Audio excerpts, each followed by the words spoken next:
Hey, welcome back to Clever Name Garage. So, of course, it's a hot, humid day. So, what better to do than to get inside a tiny cab and start working on the Econoline? So, I thought, take this doghouse off, take me 5 minutes. But a lot of these bolts that go through the floor either have clips that have broken and they're just spinning, or they're into a cross member that's. So, I'm kind of at a standstill because I really need one other person to get kind of underneath to hold it, or try to get some kind of a wrench or something on it. Because I do want to pull the head off of here today and see what those cylinder walls look like, because the motor is still locked up, and if it's just a little bit of rust, that's one thing. But if it's bad, we're gonna probably just junk this thing and get a new motor for it. So I decided I'd knock some of the ugly off of it, clean up the dash and everything, and it really is nicer than I expected it to be. Even these nasty door handles came out pretty good. I pulled the headliner out, which was the source of a lot of the smell. As you can see, a nest of epic proportions on the inside of that. So, Chris thought, hey, maybe we could reuse that thing, but it is so soaked with rat piss that it's never, it might be a template for something, but that's about it. We also lifted it up on some blocks so that the bed would not hold water in the front corners. I guess that must have been a constant problem, although I don't know why nobody ever decided to put some drain holes in the front of the bed. So we're going to make this doghouse real nice and purty. The whole interior of this thing is going to be really nice. I don't know. We're still talking about just doing some body work and then restoring the patina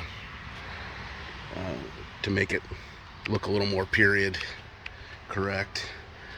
But even the padded dash, no rips after I kind of got all the dirt off of it.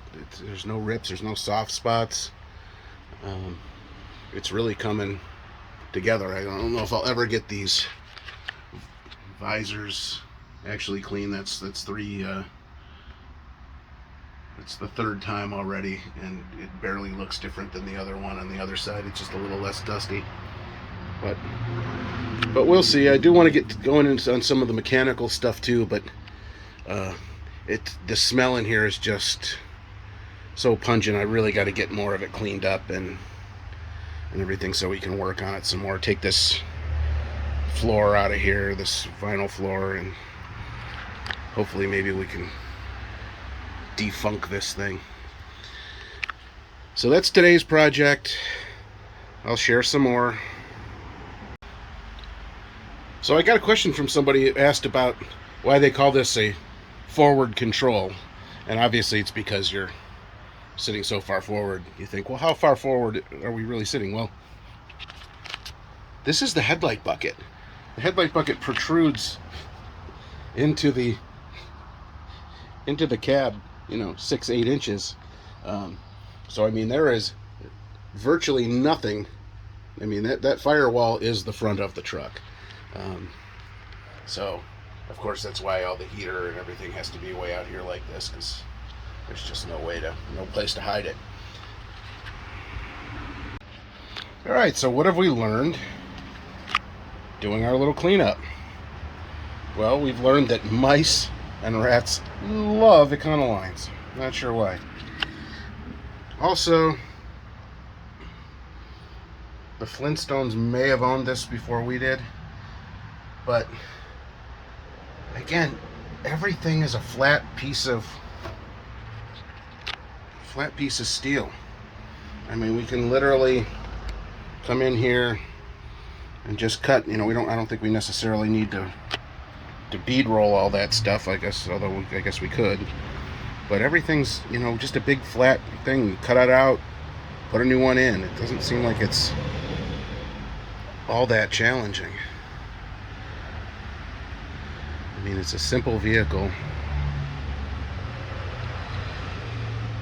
And I guess I'm not surprised by what I see.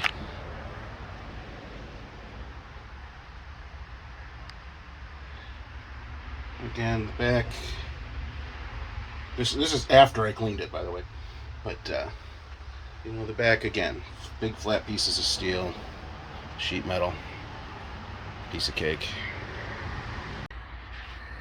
Well, I told you I'd get back on this project in a couple of days. Well, it's been several days. Been focusing on the Torino, and I just happened to have a few hours today before Chris got off of work, and we'll get back on the Torino project because the deadline is coming up on that. It's supposed to go to Woodward on the 21st of August, and it is now like the 20th? I lose track of days. So we got about a month to get that car going. This doesn't have a deadline, so got the doghouse, at least one of the sides off. These bolts here just had clips underneath, and they all had to be cut because they would just spin and there was nothing, no way to get anything on them. Surprisingly enough, the head bolts, even though they were buried in rust, were easier to get off than the valve cover bolts. They were really bad in there. One of them did break. I think you can probably see it over here. Yeah, one of them broke in the head. That's not a big deal because, again, I don't think we're going to use this motor. I think once I get this head off of here, we're going to see that it doesn't look as good as we thought it would. Although, you know, the valve train itself does not look, it's not all, you know, sledged up or anything. It actually looks pretty good. We did notice that there's a big crack in this exhaust manifold, and that may have been why this thing was put out of commission in the mid 80s. I noticed when I tried to get on these exhaust manifold bolts that the wrench wouldn't even really sit on there. It just kept slipping off. So somebody had tried in the past to try to get that exhaust manifold off, gave up apparently, and maybe then just parked it. You know, it wouldn't surprise me. I am kind of surprised that I don't see somebody, you know, an attempt at a weld or something on that. I would have figured they would have, you know, tried something like that. But yeah, those exhaust manifold bolts are not coming out anytime soon. I think once we get the head off and we get it on a bench, we might be able to do something a little more with them. But as it sits now, it's not coming off. And again, the intake is actually cast into the head, so that's not an issue. So we'll see. We'll see what's going on with this thing. I mean, everything is frozen up. You know, all alternator's frozen up. Water pump is free, but I don't have high hopes for this motor. And quite frankly, I'd love to put a 4.9 straight 6 out of a newer F-150 in here. I think we could keep it fuel injected. I think we could do, I think Holly has a box that'll run that whole thing, and maybe even the transmission. I'm not sure about that. Turn it into an automatic, and then we could just repurpose the shift lever, the 3 on the tree lever. But we'll see. I did, you know, we did clean it up and everything, and it's, you know, the inside's looking good. I'm going to start, once we figure out what we're going to do with the motor, then I'm going to start on some of this rust repair on the body. And I guess we'll see. But again, I don't know when we're going to get to spend any quality time on this project. It really is taking a backseat to the Torino project, at least for the next month or so. So once I get the head off, I'll share all that information with you. Don't you hate it when you do a video and you tell everybody about how easy it was to get all the head bolts off, and then you realize, oops, there's my fingers. Then you realize that that's just not mounting tab, there's actually a head bolt underneath that, and that little 9/16 doesn't want to come off at all. Yeah, I hate that too. So, might be a little bit longer of a wait. Well, maybe not for you because it's only going to take a few seconds on video, but for me it's going to probably take the next couple hours to get this freaking thing undone. Yeah. That thing came up so easy. Sure did. I thought it was going to be stuck.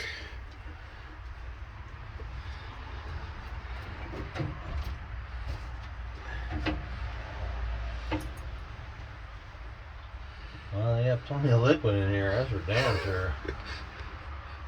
Man, I don't know, that board doesn't look too bad.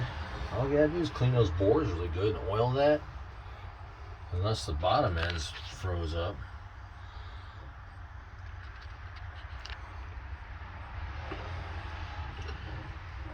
It'll be just fine. Alright, let's pick this thing up off here, man. Gotta do it. I should have taken this one off too, but I got tired of cutting those damn bolts. To climb in here to do this. And you know what? It seems like there's tons of room, but everything's got, like, you know, there's this seatbelt thing that sticks up and jabs you.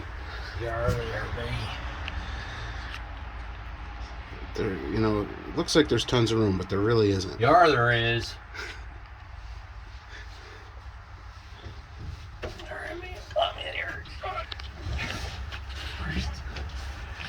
Yeah, welcome to my hell. I just spent the last 4 hours.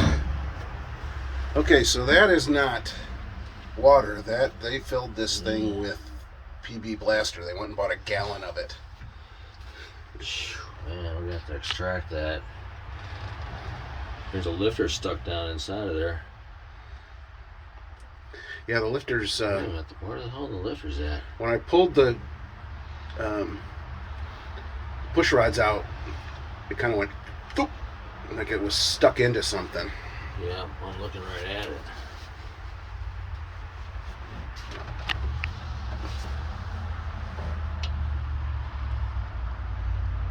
There we go.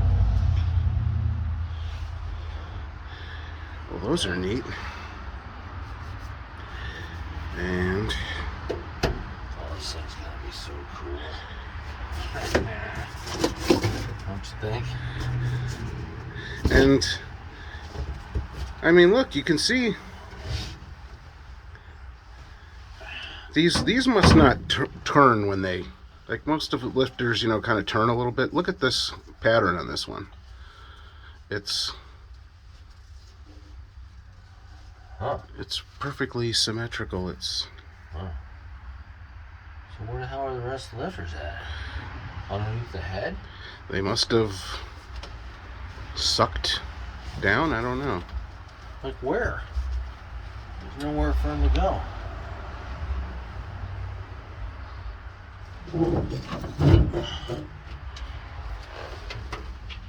Dude, how in the hell did a lifter get inside of there?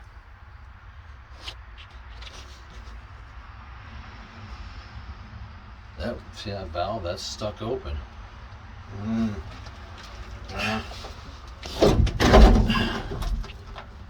we go. That one's still I think the head might have been loose. You know that?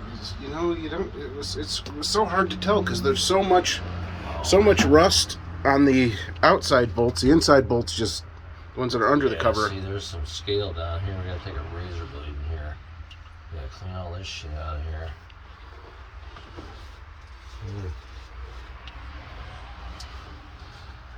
Get some clean stuff.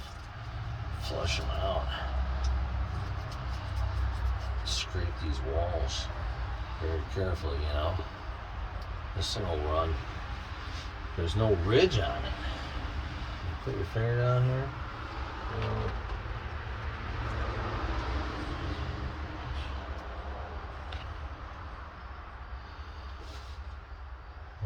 Yes, there is a ridge. I could probably use new rings, but I bet it'll live.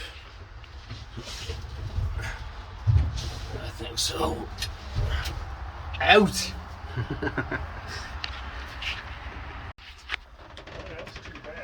So we were excited that when we started taking all that PB blaster out of there, these cylinder walls, I mean, they're not terrible, they're certainly not great, but